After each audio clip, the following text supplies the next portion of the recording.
All right, I'm taking just a little bit of pause. All right, here we go.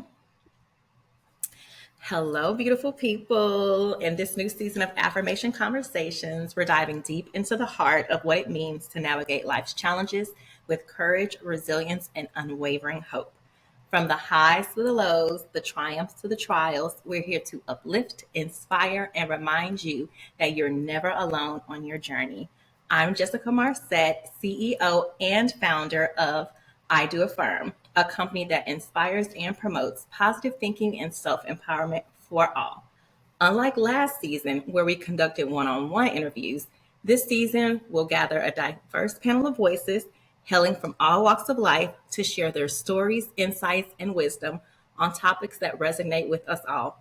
Our conversations are designed to speak to the depths of your soul and ignite the flame of possibility within you. Affirmation Conversations is about fostering a sense of community and connection, a sacred space where vulnerability is celebrated, differences are honored, and strength is found in our shared humanity. Today, we embark on a profound exploration into the art of mindful living, a practice that seems more essential now than before. In a world bustling with noise, distractions, and constant demands, how do we find that elusive equilibrium? How do we navigate the tumultuous waters of modern life while maintaining a sense of inner peace and purpose? Joining me in this enriching dialogue are three remarkable individuals, each bringing their unique insights and experiences to the table. Together, we'll unravel the mysteries of mindfulness and discover practical ways to infuse our lives with intention, presence, and joy. So let me first introduce you all to Dr. Aseba Green. All right. So, Dr. Green embodies a passion for embracing life to its fullest. She retired from the Army after a 20-year career, including 2 deployments to Iraq. This exemplifies her resilience and adaptability. Through her journey, she's come to realize that success transcends predetermined paths, emphasizing lifelong learning and societal contributions. Lifelong learning it is. Dr. Green, I would say it, but I'm just going to go ahead and let you tell it. Tell us about your different educational achievements. Okay, so I don't really like talking about this, but I will. So I have a doctorate in business administration. I have 2 masters, one in management and one in IO, industrial organizational psychology, and then I have a bachelor's in liberal studies with a focus in management. So and I have some certificates and stuff like that. But it's been a long journey. I love to learn. I love to teach others. I love to inspire others. So it's just something that I love to do, and I hope everybody finds a way to lifelong learn in some way, even if it's not getting educational, not going on educational pursuits as such like me, but there's other ways you can do this without having to get a whole bunch of degrees or certificates. You can go on, you can go on a spiritual path on learning certain things, and that is just as fulfilling as anything else. So, yeah. You definitely describe the diversity of this panel because each of your pursuits for education or wisdom, as we'll say, they do differ. And so that takes us now to Matt Mueller, who actually does have a really interesting take on the pursuit of lifelong learning. So Matt grew up basically with his grandparents. Um, he was accepted into college, but instead of colleges turning him down, he likes to say that he turned them down and went a different direction, which, like all of us on the call today, was the Army. So I will definitely say that's one commonality of the 4 of us, is that we all chose an Army path, a path of service to our nation.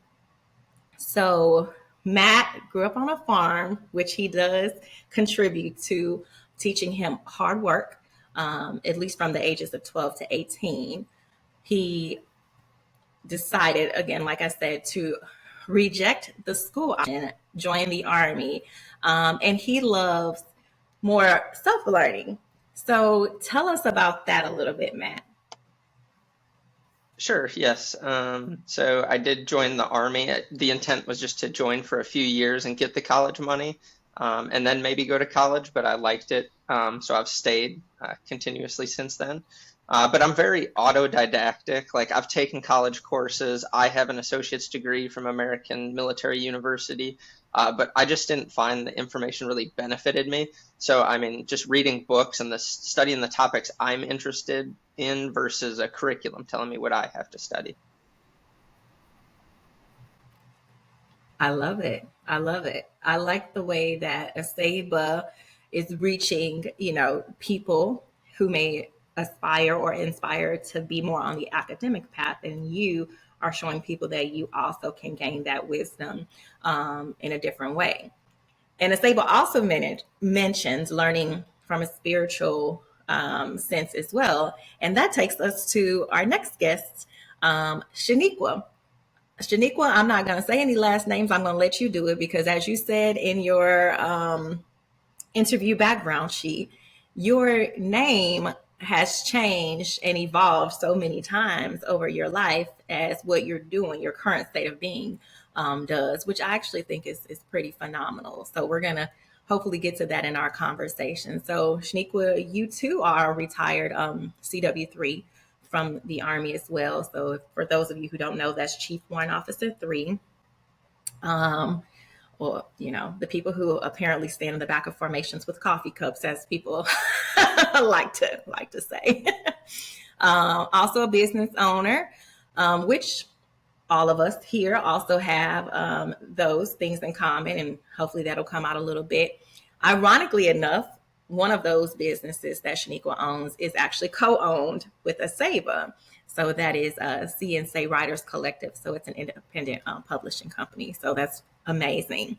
Like Matt, Shaniqua is really into financial wellness and education. So they both dabble from a business perspective in that as well. So hopefully we can get to that. If not, at the end, I definitely want you all to at least plug, kind of what you're doing, because what each of you all show here is that you can really be a person from many facets, and you can go after different things totally unrelated in life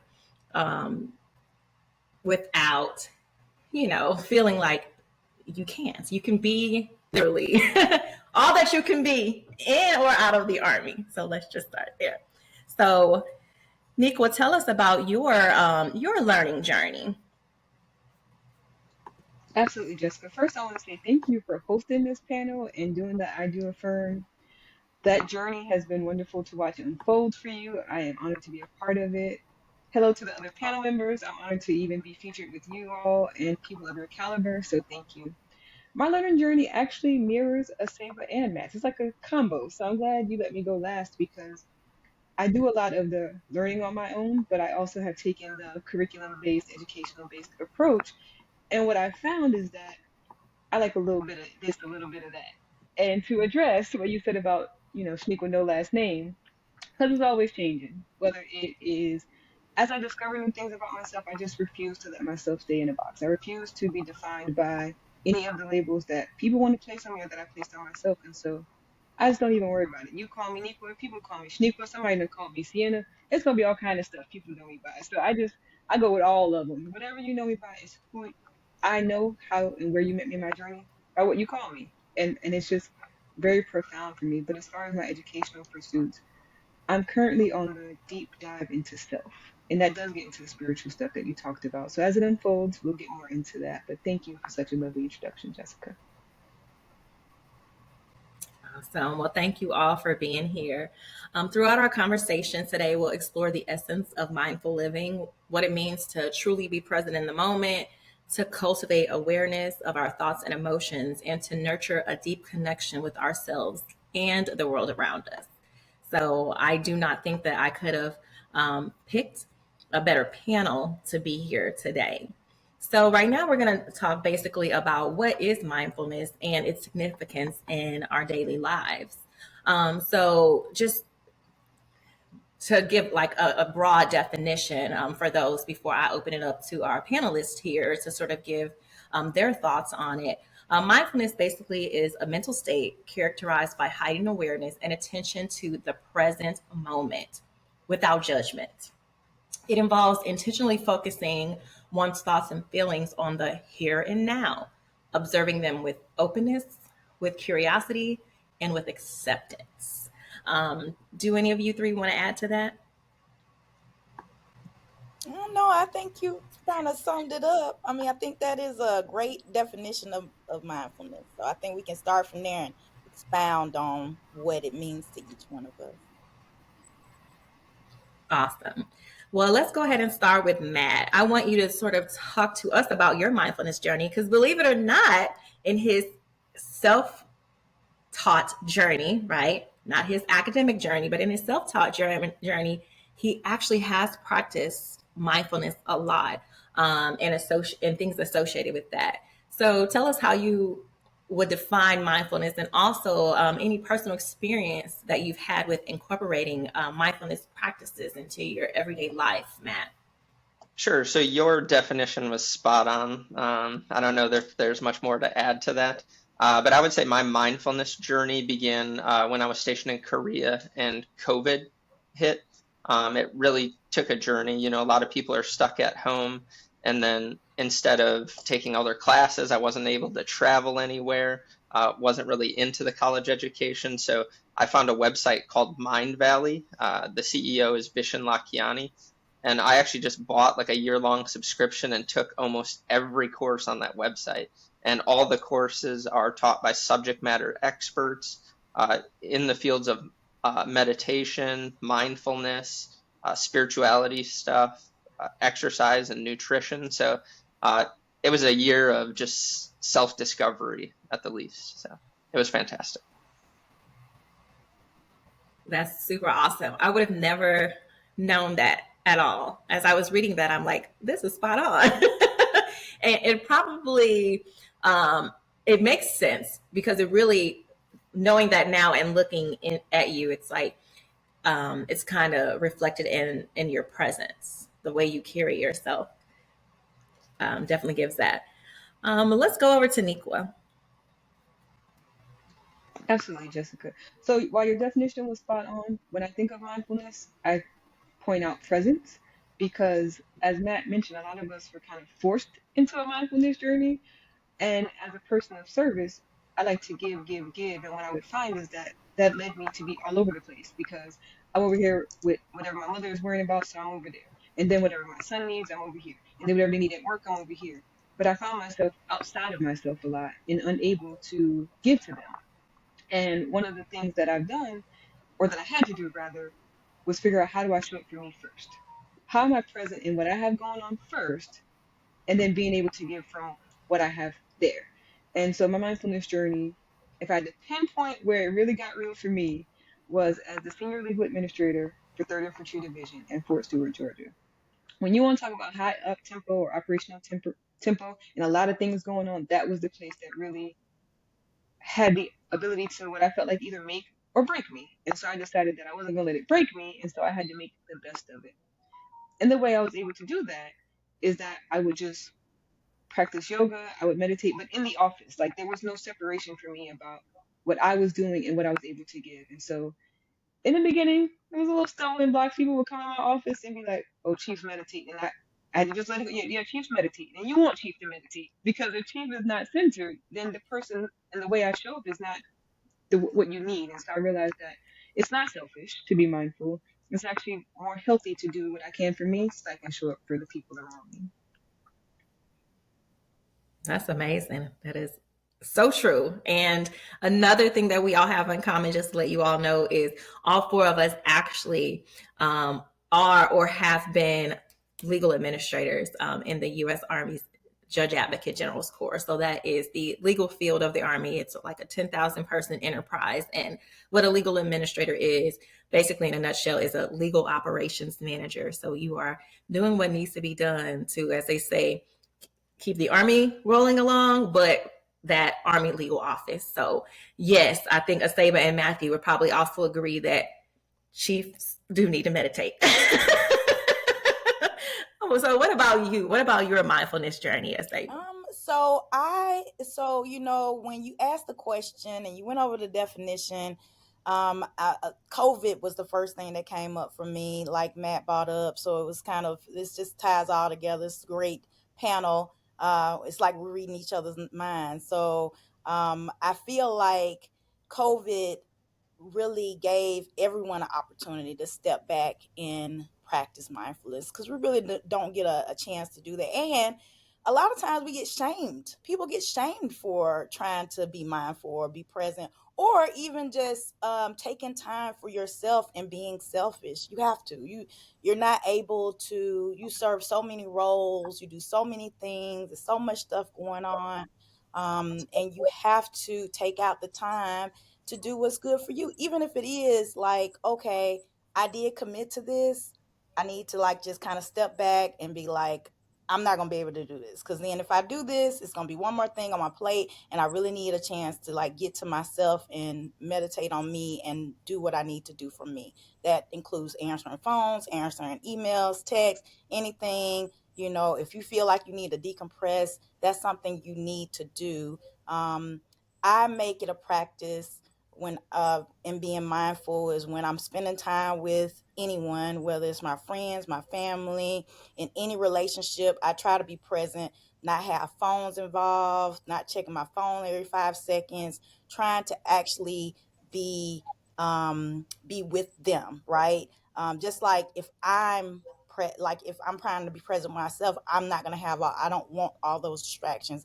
I don't want all those distractions when I'm trying to be present with someone else. So that's mindfulness to me. And it's not just a personal thing. It's really what you use to build your community and kind of be available, as Matt and Niqua has said, that you have to take care of yourself before you're able to take care of other people. So I try to practice that. Sometimes I'm better at sometimes than I am at others, you know what I'm saying? But I try to continue to be mindful of the fact that I'm not good at it all the time, and then try to be better the next time. And I think that is another great thing about being mindful, is that you don't have to be perfect at it.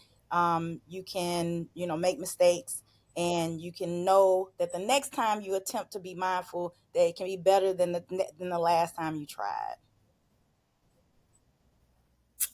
I definitely agree with all of you. You all said quite interesting and true things about the art of practicing mindfulness, whether people actually do it with intention, like Shaniqua when she's meditating, right? She's trying to be mindful intentionally.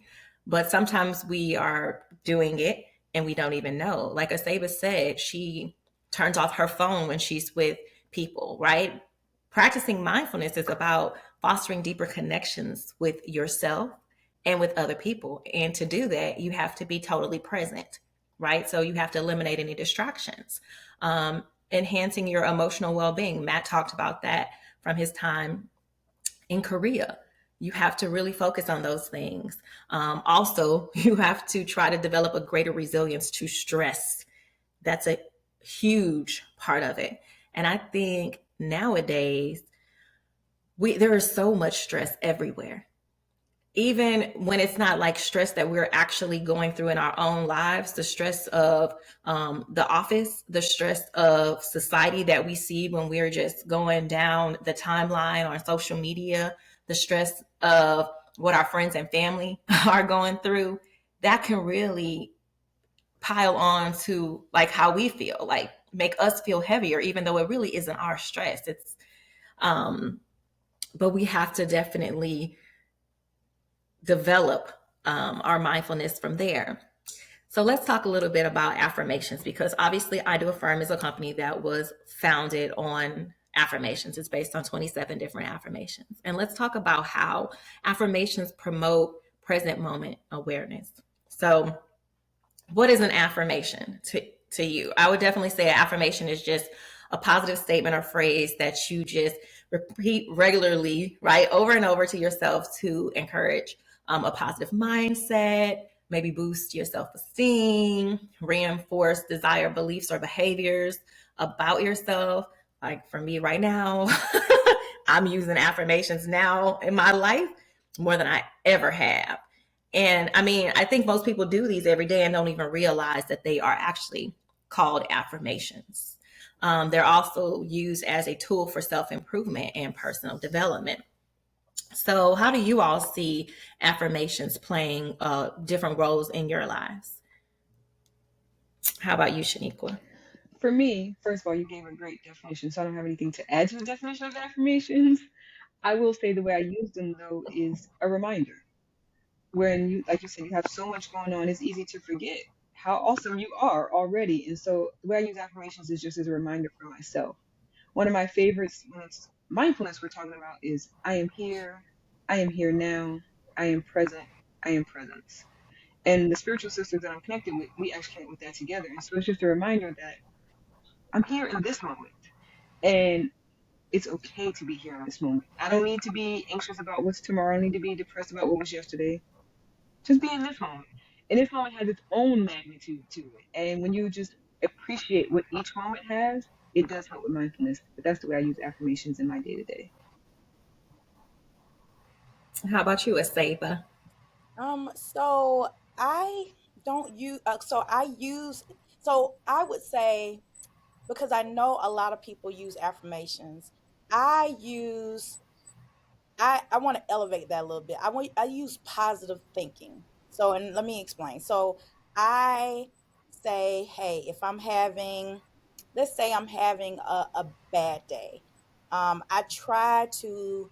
I know in the army we probably think of this as hunting the good stuff, but it's from our resiliency training, but it's more of a thinking in the positive versus the negative.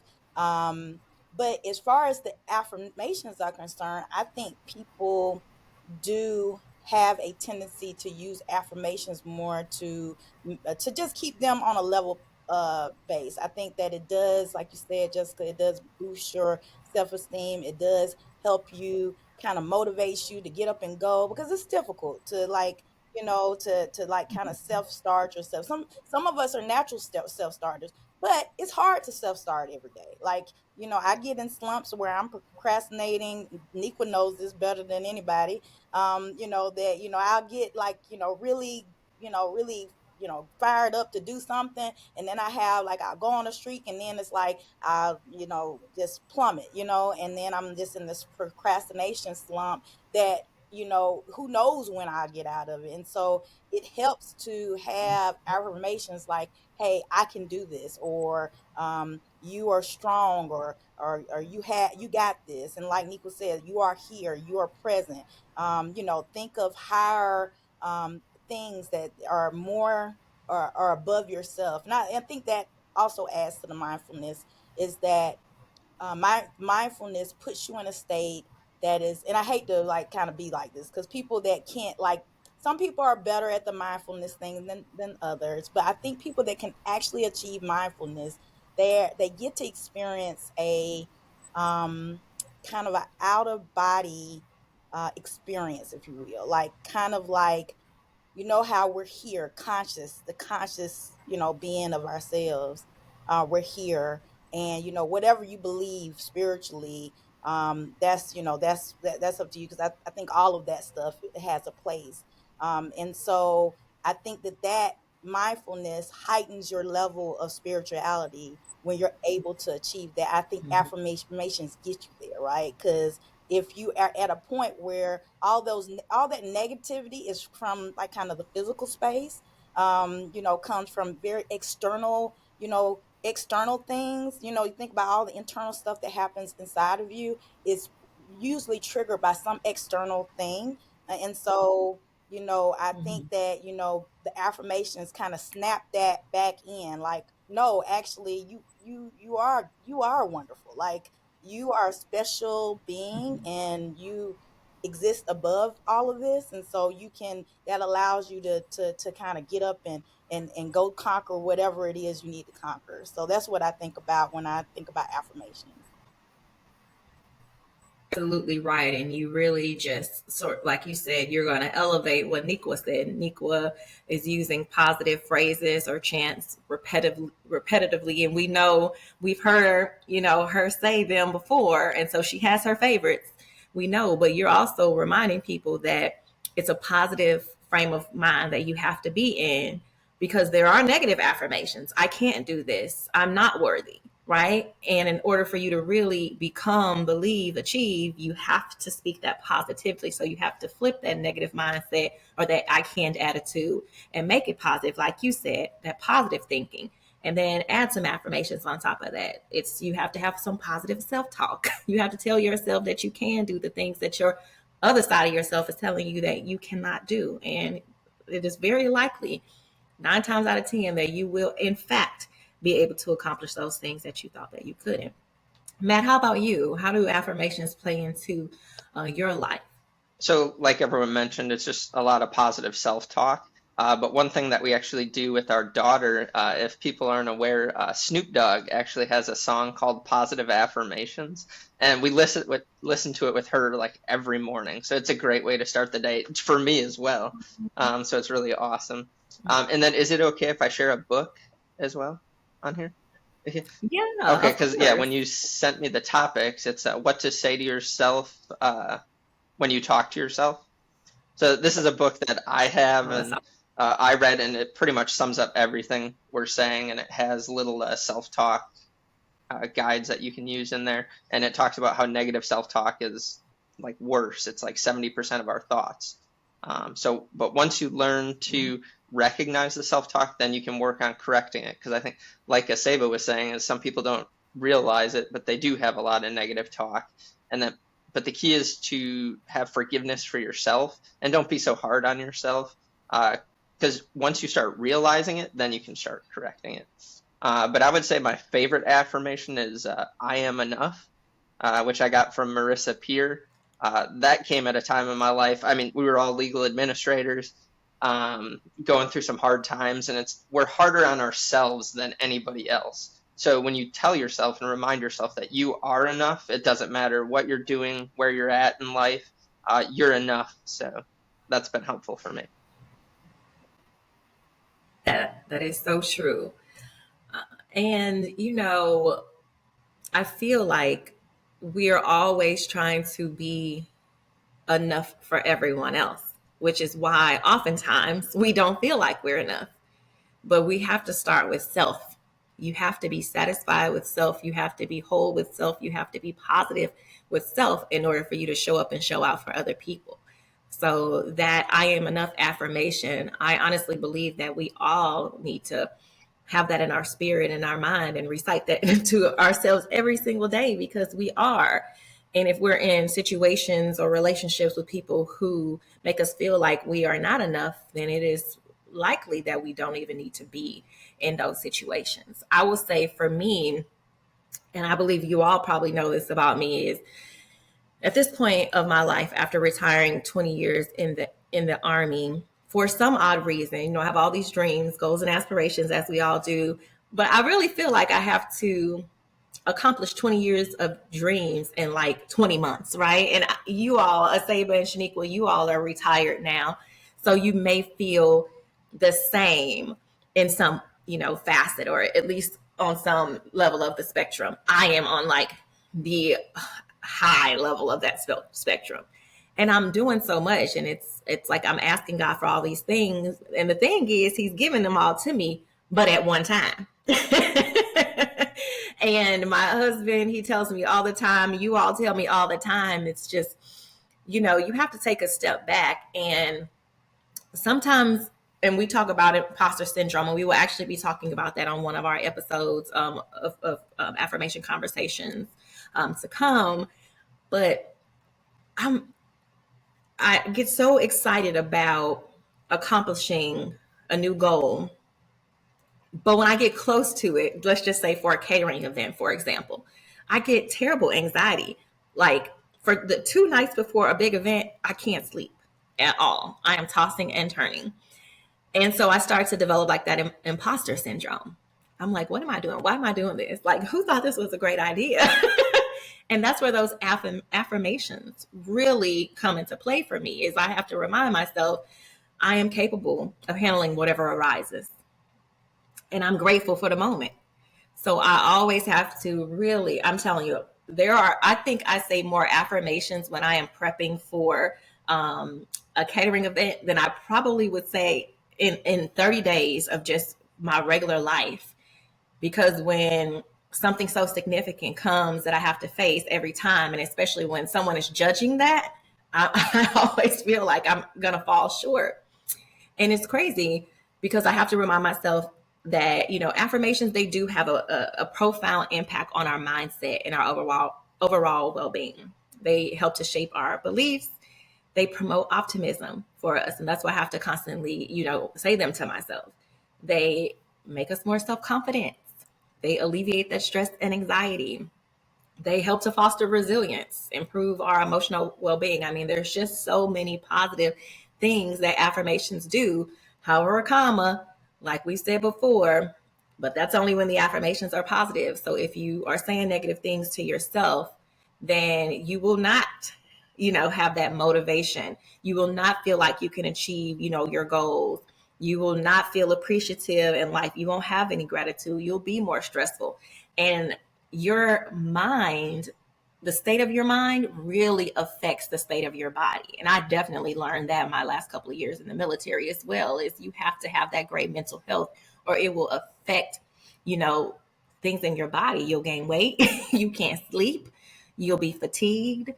So, I mean, positive affirmations are incredibly important. Speak life into yourself. So how do you all, I guess, stay grounded amidst all the different distractions? All of you probably have a daytime job. All of you are running businesses. All of you have relationships with your children. All of you are in relationships with someone else. All of you are siblings, or, or in some facet, you have all these things going on in so many different aspects of your life. How do you all stay grounded? How do you stay mindful? How about you, Matt? Yeah, I mean, once you remind me of all the stuff that I have going on, it gets me kind of overwhelmed. Uh, but no, I know that's a common question. But my key weapon, I think I would say, is I use the 6 phase meditation, and I learned that through Mind Valley from Vishen Lakhiani. I always thought meditation was like the Buddhist sitting there in a Zen mode, like yoga and stuff. But the 6 phase meditation is actually an active meditation to where you're actually thinking while you're doing it. And like Aseba said, you can forgive yourself. Like if you miss a part, doze off, fall asleep, it's okay. Do it the next time. Like you're fine. But the 6 phase meditation takes you through 6 different phases. Starts out with like connection and compassion and gratitude, forgiveness, all these different steps that just, and one of them is planning your day. So you plan the perfect day. So for you, Jessica, if you have a catering event, you can just plan and see the event going smoothly and perfectly. And then you kind of get in this state of flow where everything just turns out the way you want it to.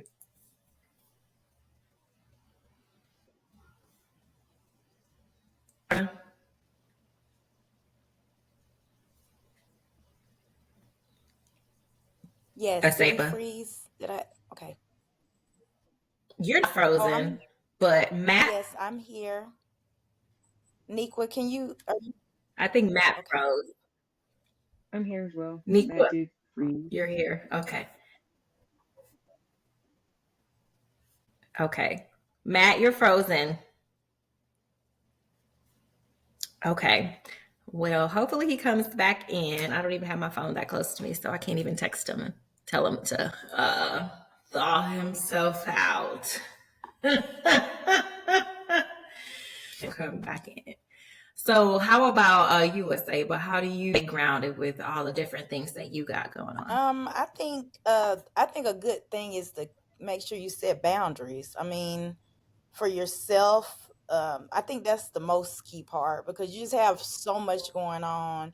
I think that is very important that you set boundaries in order to make sure that you can be mindful in the moments and not going from one thing to another, and have a chance to stop and reflect and kind of assess what has happened, and give yourself an opportunity to kind of to get better from that, or just think about what it is. I mean, that's part of mindfulness too, is being able to stop and be able to reflect on it. And that, it's funny because I think, our memories are so um flaky, if you will. Like, you think you remember something, but it's not always accurate. And so I think that it becomes, the accuracy declines a lot more when you do not reflect on the things that you've done them as you've done them, right? So, like, you do something and you say, hey, I'm going from this thing to this thing. I'm like going 100 miles per hour. I'm not going to stop. And then, you just kind of crash. But then when you try to think back about certain things, it's like, oh, I can't quite remember that. It's because you haven't accurately, like, reflected on that stuff. And I think that's part of being mindful as well, because our memories are important. Our memories keep us from making mistakes, because we can reflect on what we did, we can adjust, and we can apply that to new experiences that might be similar to that. So I think setting boundaries, so then that way you're able to, like, if you do something, be able to reflect and then move on and do something else. I think that's key. Well, thank you for that, because what you said is going to get me called out when Greg hears this, because he always says, "You don't remember nothing." And I'm like, I got too much stuff going on in my brain. So now he's going to get on me about being more mindful and taking time to reflect on stuff. So thanks for that, Well, okay? it's funny because we do it. We do it at work. We do it at, we have active, like, reviews where you're going through something, a major thing. You take the time to figure out what is that you've done, reflect on some of those things. So then that way, the hope is that you can apply those to new things or things to come. And, we do those in our professional, lives, but we don't do a good job in our personal lives, because we bounce from one thing to another. We go, like, Matt It's so has true. his daughter, and he's going to do stuff with that. Then he's got stuff with his wife. Then he's going to work. Then it's just all kind of stuff zip zagging, and you don't have time to, like, just sit back and be like, okay. So I had dinner with my wife. Thinking about talking about I had dinner with my wife. What did we talk about? What was it that she thought was important? Was it that I thought was important? Did we bring up anything that would be important for our future goals, or anything that was important, period? Did she come up, did she say that she wants Mhm. something, or a gift or something? And then that way you can have those thoughts, to apply to your memories, to apply to something else. So yeah, I think that does affect our ability to remember stuff, because, like you said, I have so much in my brain, you can't remember all that stuff. And if you don't reflect appropriately and be mindful in the moment, it does affect that. I love it. That is absolutely true, and definitely something for us all to consider and incorporate into our daily reflections, because you're right. We do it at work, but we don't do it enough in our personal relationships, at home and otherwise. What about you, Niqua? First, just shouts out to Aseba with the happy wife, happy life mantra. Because you're right. Reflect on what I said so that way we can be mindful and grounded.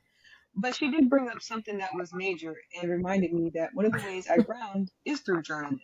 It's the reflective period. But for work, I noticed I had to put buffers. I couldn't have meetings back to back to back to back because I'm still in the last meeting before I get present in this meeting. And so then you're not mindful. I missed the first 30 minutes of what someone said because I'm reflecting on the last meeting. So if you build that buffer time in, especially for us busy professionals, it will give you the space to reflect. You'll have less going on in your day. And the way you do that is through prioritizing. I sit down and I decide what is the priority and focus on those things. Understanding that if something else doesn't get done, it was not the priority for today.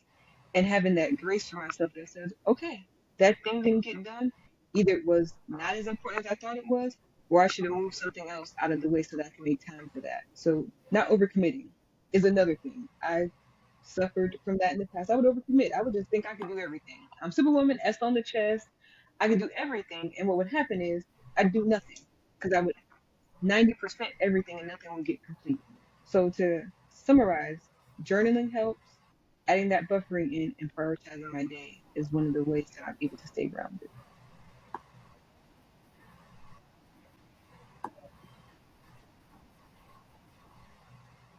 Awesome. Okay, hold on, y'all, because Matt is messaging Are you me. Let able, me see Jessica? what Can he. you hear me? Cause it's buffer. It's doing Yeah. all kind of stuff really, really bad. Like I couldn't. So you look great, Niqua. Niqua I'm kind. back. So you see there, it just tells you that the actual recording is higher quality. Aseba, you're perfect. You look great, and your sound is great. Okay, yeah, I could hear. So when Niqua was talking, it was buffering really bad, and the sound was coming in a little distorted. So I just wanted to make sure. Oh yes. So apparently, with the software, it says that the basically the what is produced is going to be clear and better than what we're seeing. Niqua was definitely going out, video wise and audio wise, for me as well. And Matt is having issues even getting back in, so I'm not sure. So do you want Um, us to just continue to talk when we think we're buffering? So then that way it will pick us up. yeah, just yeah, keep on talking because it continues to upload. It's doing continuous cloud, and then I guess it clears it out from there. Welcome back.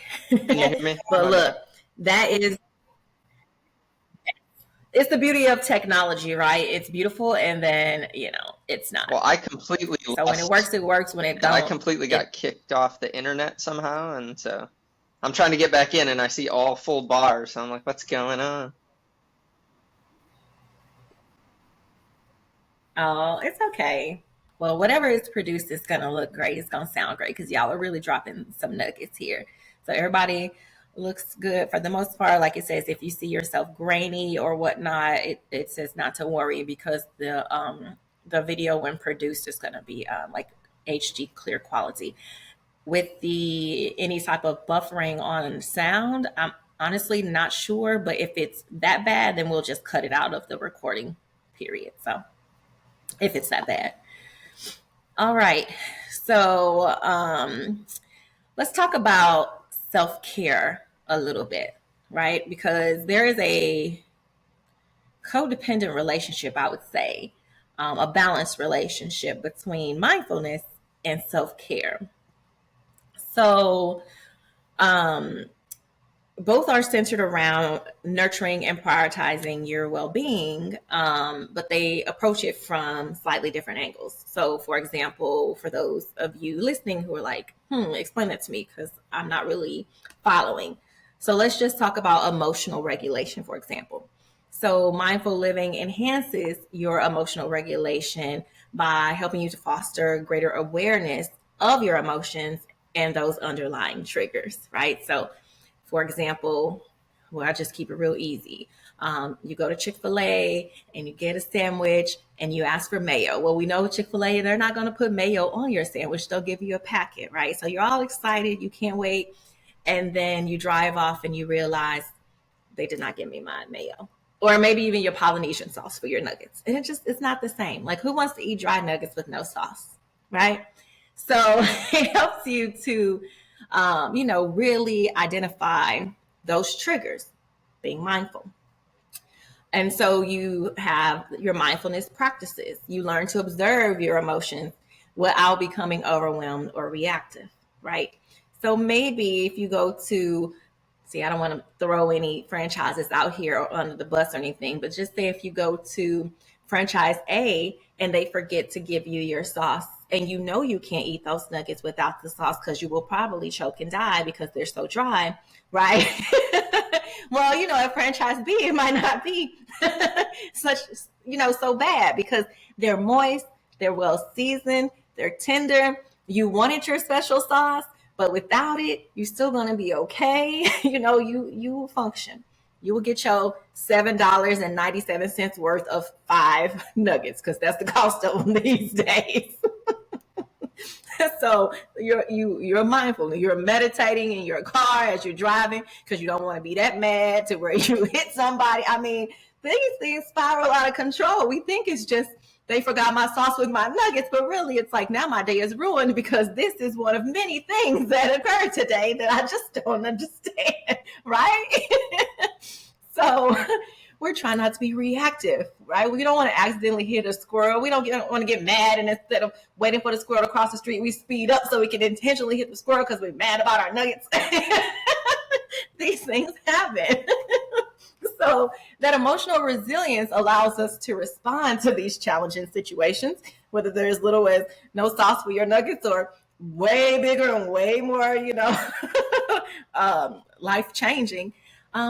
With some compassion, with a little bit of understanding, and then facilitating self care as a means of soothing and comforting oneself in times of distress kind of helps, to balance that. So if you're having a bad day, and you're emotionally aware about it, that self care could really be just, sitting on the couch binge watching your favorite show, eating your nuggets with the right sauce, and maybe some ice cream for dessert, or maybe taking a bath, something like that. But they are intertwined. So, what are some of you all's favorite self care rituals or activities? I feel like that was a personal story. What is happening? These nuggets. Actually, it was kind of personal because yesterday we had Chick-fil-A and Jayla came to help me prepare for an event, and she asked for the mayonnaise for her sandwich, and she didn't see it in the bag, and so she was totally like flipping out about it. And I'm like, we have Dukes and we have Hellmans, we have two. She's like, it's not the same. And so like that energy was like rubbing off on me. I already had anxiety about it. I was already stressed. I have to make sure everything tastes good, is prepped well, wash my hands 1,000 times, put on clean gloves, like keep the dishes low. And I'm like, girl, you worried about mayonnaise? And then let me tell you, I had a salad and they gave it to me in a whole different bag. Greg's Polynesian sauce for his nuggets was in my salad bag. And guess what? Today I found her mayonnaise packet. I'm like, it's not the end of the world. It's just mayonnaise. And if she was more mindful about it, like more in tune with it, she could underline those triggers. Like, it's cool, girl. You have a Chick-fil-A sandwich for lunch. I might have had a McChicken at her age, right? Like 19 years old, I'm definitely at the McChicken line, 99 cents. I did not get $9 chicken sandwiches from Chick-fil-A. I didn't even know what Chick-fil-A was at 19. So I'm like, just chill. It'll be okay. it's just chicken. But that's what Chick-fil-A does to you, apparently. So I was like, this sounded really personal here. We went from franchise, we went from Chick-fil-A to franchise A to franchise B back to Chick-fil-A. I was like, somebody didn't get some mayonnaise yesterday. So, yes, to the self-care, if Jayla would have been, she probably had a lot going on. She probably had other stuff going on that day. Not able to reflect on. It's just piled up. So yeah, the other reason why it's important for self-care. So yes. Exactly. Because like I have to move out of my dorm by this day. I don't have enough stuff. I can't fit in my car. And I'm like, calm down. It's 10:30. It's 10:30 in the morning. You're driving me nuts. Oh God. So what are your favorite self-care rituals, Aseba? So I like on Sundays, like I told you before, Jessica, I do my beauty care. Like that's my thing. I like to take the time to kind of just not worry about nothing. I don't put on anything. I put on some nice music and I'm just relaxing. I like to take like maybe 2 hours out of the Sunday to do that.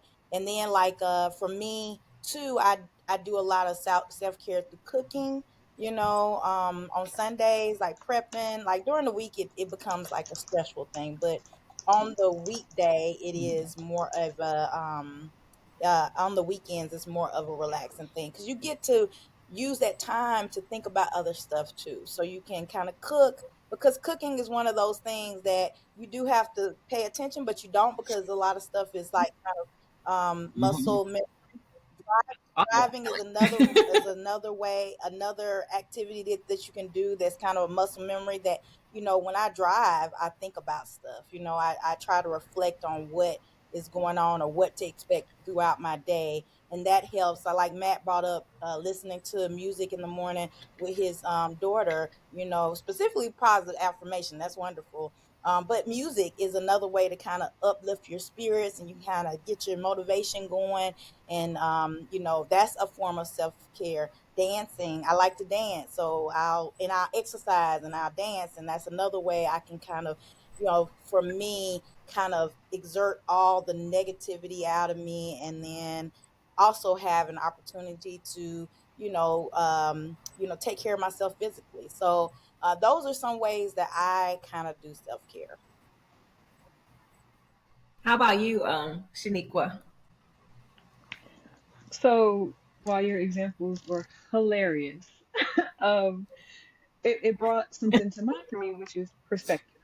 That's something that I help when I discuss mindfulness, is just the perspective that I'm approaching. Like you said, is it the end of the world that I don't have my mayonnaise packet? Is it the end of the world that this is happening? Or how accurately am I seeing this? And so when we talk about self-care and mindfulness and then be intertwined, the better your self-care practices, the better you are at mindfulness, because I think of it as a stick of dynamite.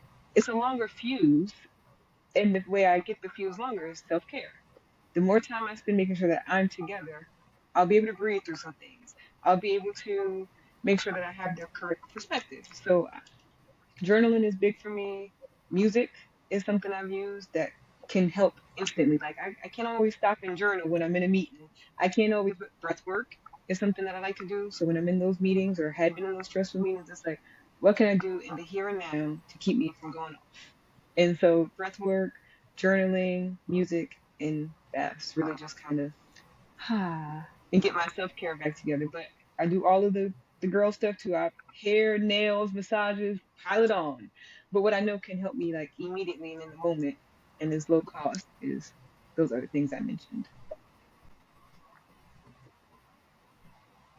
It's true because, I don't know if we've ever done this. Matt probably has. You go through a breakup and then you listen to all these love songs and you're just crying and crying and crying. You're like, have you ever done that? You're like, why am I intentionally making myself more sad? Like, it's just crazy. But it seems like, you listen to them empowering ones, the ones that are like, okay, whatever. Like, you weren't good enough for me. You're in the past, like I'm that it girl or guy or whatever. And it's true. Like music really affects you in such powerful ways. Like you going through something, you can listen to a song that makes it even more emotional for you, in a worse way, or empowers you and uplifts you positively to, be better. And Greg and Jayla will tell you when I drive, I do not listen to music. And y'all might have realized if you ride in my car, I just like no music. The only time I really like to listen to music is like if I'm cooking for something big like Thanksgiving or something like that, or if I am deep cleaning the house. Otherwise, I don't. So I really don't like when you know, them, Greg and Jayla, ride in my car with me because they always want to listen to the music. Music is a mood for me. I might not want to necessarily be in that mood at that time for me. And so honestly, it like scratches my soul like, nails on a chalkboard when I'm forced to listen to music, especially music that is in a mood that I'm not in at the moment or don't want to be in, if that makes any sense. So the power of music is very, very, very important. I mean, I might be in a Whitney Houston, Mariah Carey 90s type mood and somebody want to listen to, I don't know, Drake versus Future at the time. Like, I am not ready for that right now. Like, what? I mean, it just bothers, disturbing to me. So I get it. I appreciate y'all loving music in the way that you do, but to me, it's so overpowering that, like, oh my gosh. Like, even when Beyonce's new CD just came out. I call it CD. You can tell that we almost 40 or in our 40s. We call them CDs still. But I listened to the whole CD like 3 days in a row. And now I can't listen to it at all anymore because I don't want to be back in the space that it put me in for those 3 days. It was very powerful to me. It took me a couple days to actually even like it because the first time I'm like, this is crazy. Like, what is going on? And then I fell in love with it. And for 3 days, I listened to it over and over, the whole album, right? Not CD.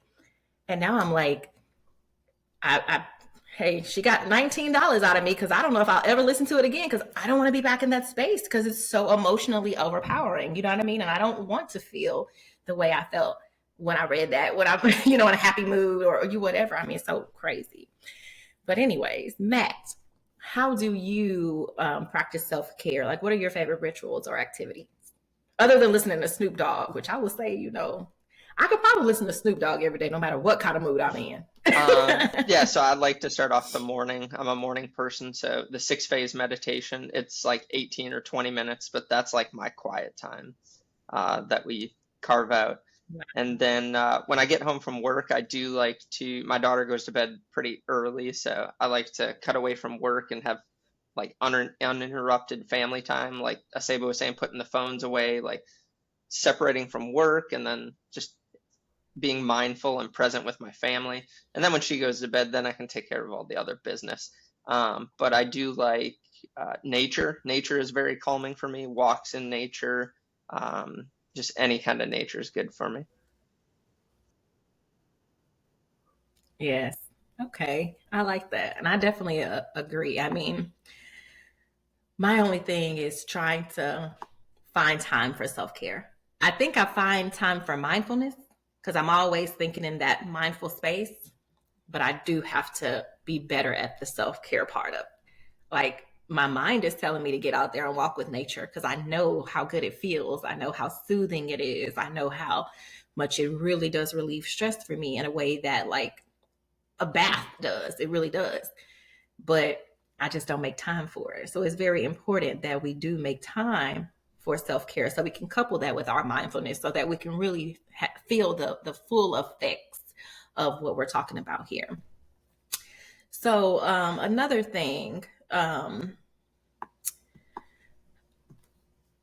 do you all, let's see, how do I phrase this?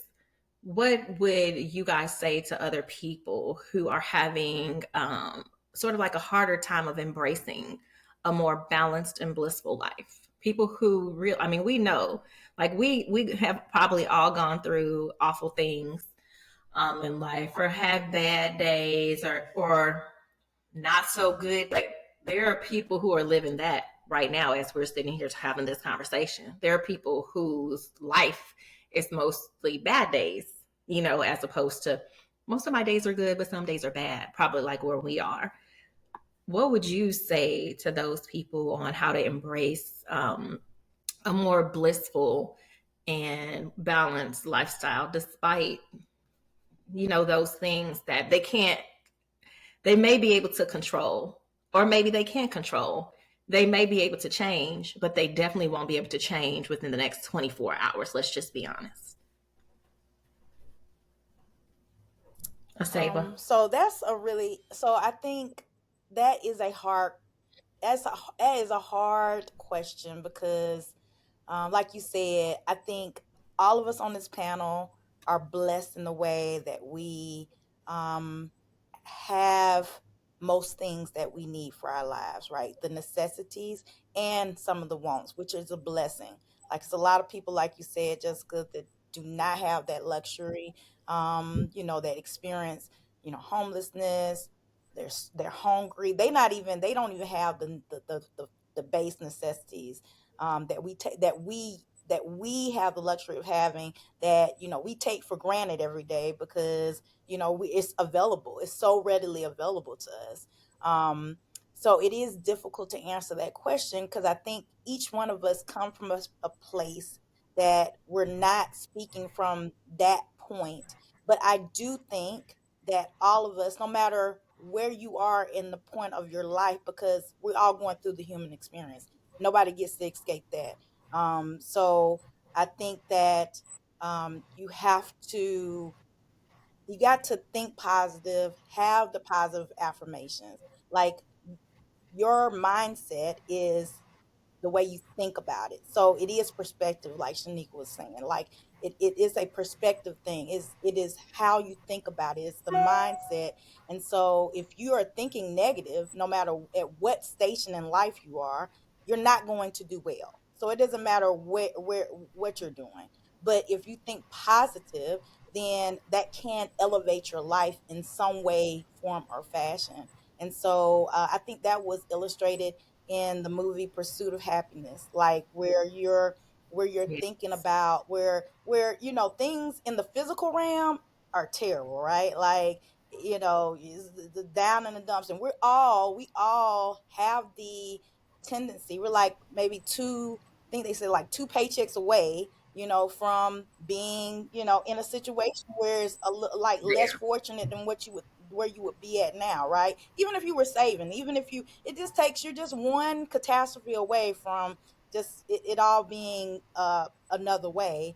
And so I think having the perspective of knowing, that, and having the perspective of, like Matt was saying, being gracious and being grateful, and being compassionate, and empathizing with yourself, and giving yourself grace, and understanding that you may not be at the point where you need to be, but negativity is not going to help anything. So I think, positive thinking always is going to get you there faster than you would negative thinking. So that's what I would tell somebody if I ran across someone that was struggling, that wasn't in the same situation that I was in.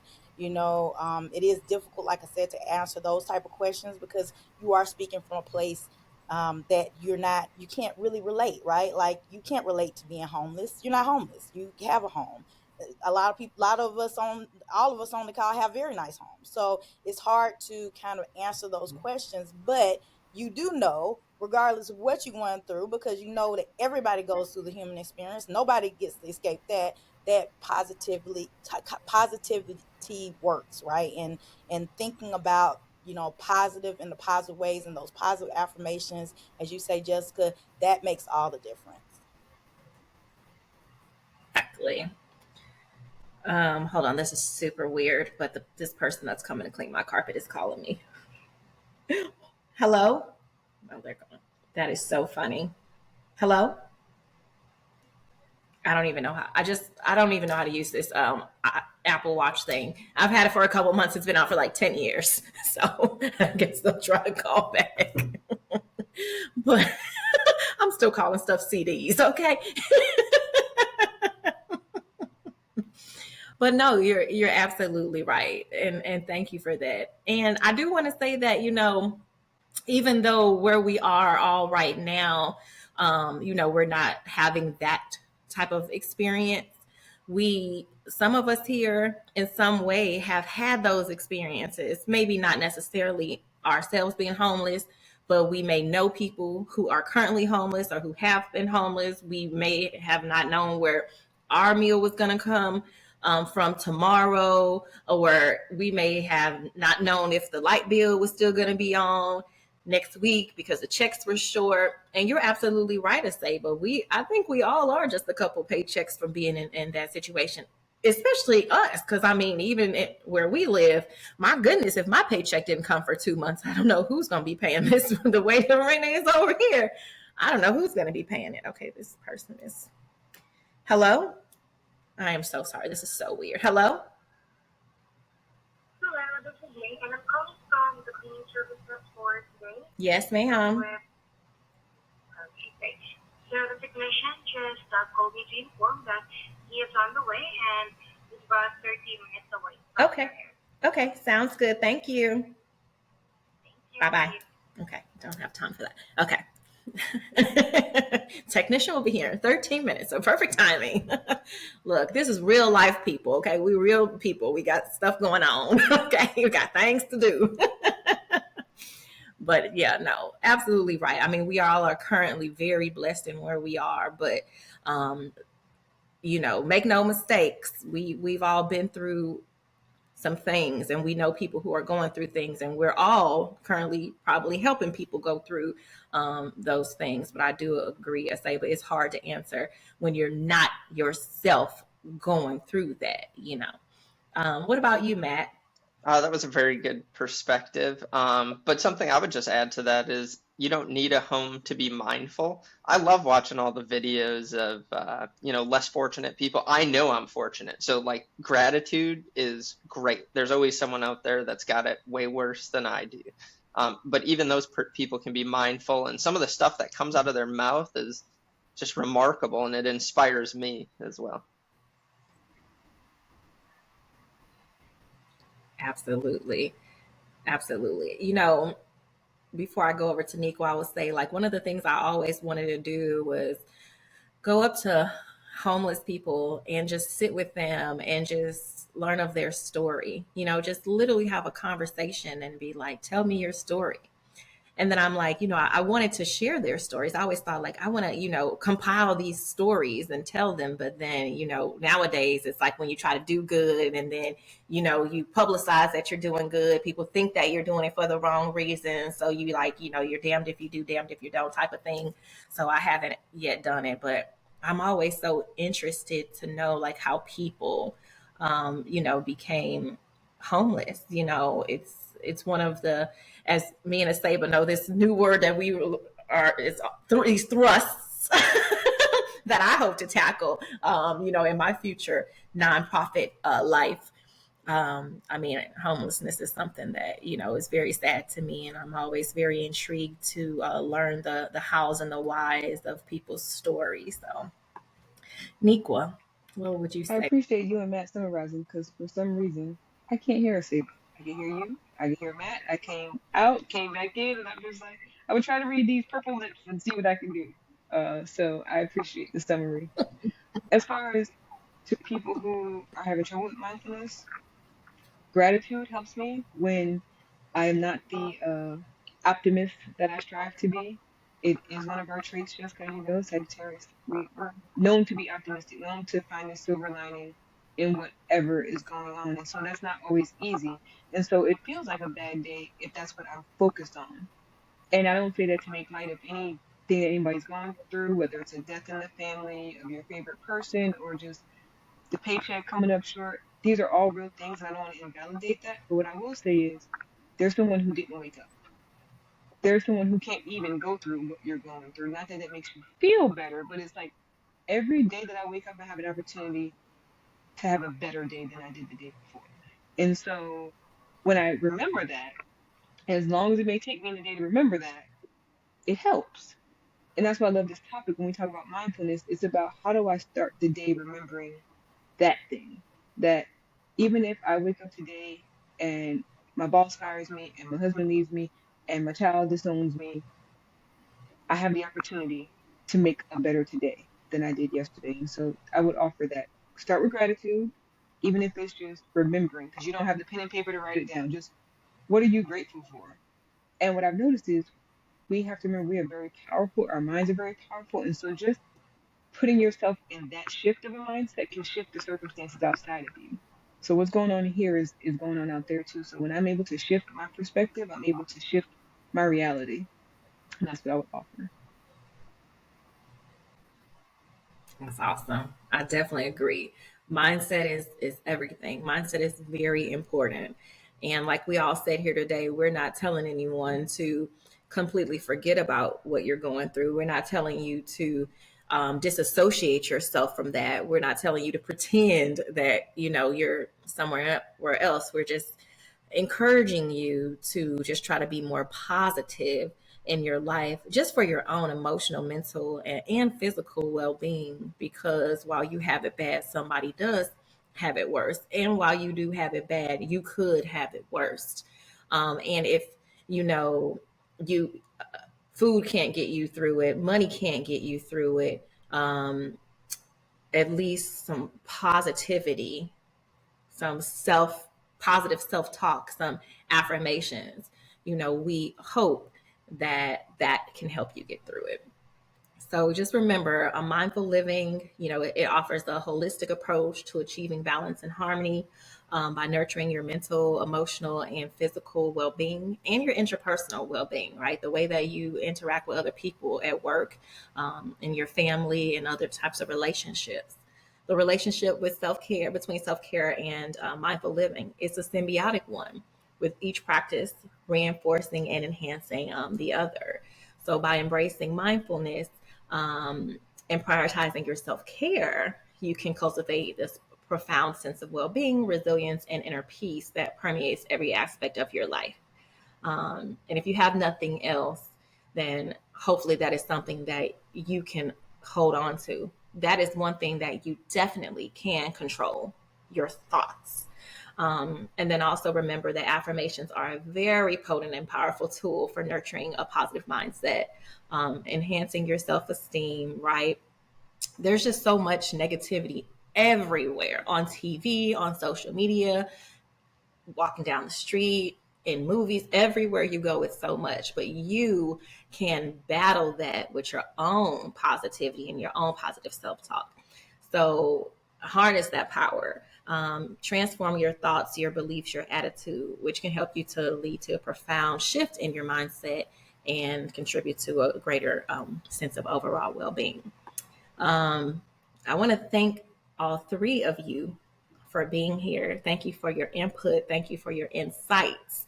But what I don't want to do is let you leave here without asking if you truly want to plug anything else about yourself, your business endeavors, anything. Because although we have a tendency to not want to promote ourselves, I'm all for it.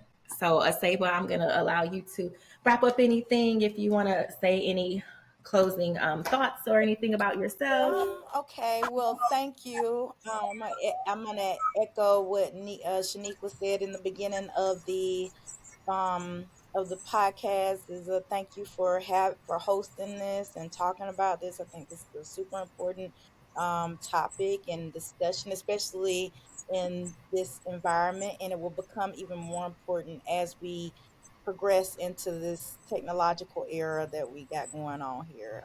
And so I think being aware of being mindful and all that, it just we really need to get out on the mountaintops and promote that to everybody, so then everybody can make sure that we remain mindful even in our even in the golden age of technological advances. So thank you, Jessica, for hosting it. Um, i will i will kind of plug, because I think that if I don't, then I mean, I know Niqua will, but I will kind of plug our publishing company.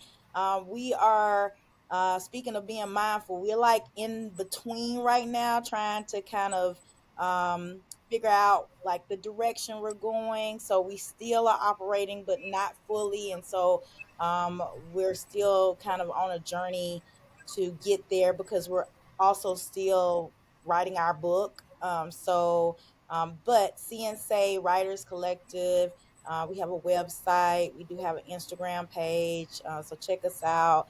When we get back and we get ready to publish some stuff, and when we publish our book, then we'll let everybody know on those platforms. But for now, we're just kind of, Niqua just recently retired. I recently retired, and we're trying to kind of get back to a place where we can actually be steady and be productive. But we have not let it go. And that's the important part of being mindful too, is to know that, even though you might need to take a break from things, that you always come back and finish those things, no matter how long that takes, as long as you finish them. So But with that, yeah, thank you for having me, Jessica, as always, and I really, really appreciated being on this panel with Matt and Niqua, two people that I really know and enjoy discussing with. So thanks. You're welcome, and thank you so much, Dr. Aseba Green. We'll go right into Shaniqua's since yours is intertwined with Aseba's. And then we'll go to Matt because his is kind of intertwined with Shaniqua's. Yes, yes. Thank you, Dr. Green. That's my business partner. And I love her and her perspective, which is why we do business so well. So, what I would do to wrap up mindfulness and blissful and balanced living is to remember that it's bigger than you and anchor yourself to something outside of yourself. And so when I do that, I'm able to remember that it's happening for me, not happening to me. And if it's happening for me and it's bigger than me, then something bigger than me is controlling everything else. It's not all on me. I think we get down a lot on ourselves when we think it's our own abilities and we think it's our own capabilities that create the life that we have. But when you're like, whatever you do, if you pray, if you meditate, it's bigger than me. I didn't get put on this planet in this experience to be miserable. What lessons can I take from this experience, though? And so when I remember that, and even when I remember quickly the things that I would go through in the army, after a while I would say, this is not for me. This is so I can help the person come behind me. And so I pass it on to my mentees, like, you know what? You just helped me remember why I had to go through that 2 years ago. Is because I was going to need this to help you get through it today. And those things just really helped me kind of keep the positivity going. And those things, it's actually inspired me. Speaking of plugging things, I started a blog, a wellness blog, and it is, I can, text it to you, chat it to you, but it's I am seeing the bee at blogspot.com. And I just talk about wellness, refilling your well, because we always want to pour into the cups of others, but you can't do that if your well is empty. And so I try to keep it 150 words or less, so it's not something else you need to, stuff studying, but what can I get quick and give to you to help you? As far as other things that I have going on that keep me grounded, Sienna Solutions LLC is the company that is my big umbrella. It houses everything. It kind of takes care of the wellness parts of what I have going on. It branched off into the publishing company, CNC Writers Collective, that Aseba and I are doing. But again, it's bigger than me. I'm not creating these companies for me. I'm creating them so that I can leave something here and be of service while I'm here. Speaking of service, financial literacy is huge for me in that being in the army really taught me about resource management. I tell people, I don't care if we're trading pebbles tomorrow. You're gonna have to learn how to manage your resources. So I talk about financial literacy from the aspect of learning how to manage your resources. And I've partnered with MWR Financial that gives me a platform because I don't want to be an expert on how to do it. I just know that I have a team of experts that can help. And so I wouldn't even dare try to tell you how to find me on social media with all the different names, but I think I sent it off to you, Jessica, on the Google form. So if anybody is trying to reach me or wants to know about any of the things I have going on, I am open. I am here. This is a passion of mine. I'm excited. So you're never bothering me if you want to talk mindfulness or learn, a little bit more about my story and the practices that I employ. So thank you for the opportunity to share. Thank you, Matt. Thank you, Aseba. You guys are awesome, and I'm glad to be connected to you. Thank you, Shaniqua. Matt? Okay, so first I would say thank you to Jessica again for hosting. And then selfishly, one of the reasons I didn't want to be on this for me, I wanted to be on it so I can talk to others, and learn from Aseba, Shaniqua, and yourself. So I got out of it something as well. So talk about self-care. I got to learn some new resources and everything. And so it's been a pleasure to be on here today. So my side business is financial as well. I've always had a interest in financial literacy, so I do work with Primerica, and we teach how money works. I was being taken advantage of by a life insurance policy, and unfortunately, there's still like 50% of the population that is out there, and they just don't know it. They don't read their policies. No one does. So the motto we have is we do what's right, and so I'm just trying to help people. Service members in the military have SGLI, and no one's really going to beat that. But it's once you get closer to retirement and you start looking for other options where it can be tricky. Because you've served for 20 years, you're not as healthy as you were when you first joined. So it can be a battle. So I just want to get the word out to soldiers, help soldiers, and family members. Like if they have these other policies, they don't realize they're going to retire with nothing. Like no life insurance and no investments. So I also recently got my securities license as well, so I can assist with both life insurance and investments. So yeah, if anyone needs help with that, my services are totally complimentary, no obligations. I'm just here to help people. Thank you. Thanks, Matt. That's amazing. And shameless plug, the life insurance thing works with Matt because my husband and I, and we bought it for our two kids and ourselves too. And like he said, it is harder when you've done 20 years in the military and you thought you were going to get out with a body like a Barbie, but it's more like a body like a booby because, oh, child, the military really beats that body up. So, which of course makes life insurance a lot more expensive. So thank you, Matt.